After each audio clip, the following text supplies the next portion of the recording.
Hello বন্ধুরা, আসসালামু আলাইকুম। আশা করি সবাই ভালো আছেন।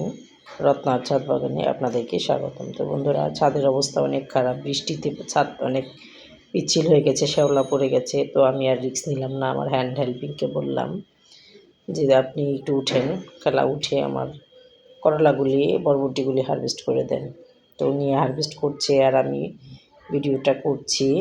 আর যারা আপনারা আমার ভিডিওগুলি দেখেন কষ্ট করে, তাদেরকে অনেক ধন্যবাদ। আর আমার একটা ফেসবুক পেজ আছে, রত্নাস ডেইলি ব্লগ, সেখানে ফলো দিয়ে বন্ধু হবেন। আর আজকে এগুলি হারভেস্ট করলাম। এই যে দেখেন নিচের অবস্থা কেমন, ছাদের পানি শ্যাওলা জমে গেছে, যে কোনো সময় দুর্ঘটনা ঘটার সম্ভাবনা আছে। তো আজ এই পর্যন্তই। আরেকটা সুন্দর ভিডিও নিয়ে অবশ্যই দেখা করব। আসসালামু আলাইকুম রহমতুল্লাহি ওয়া বারাকাতুহু।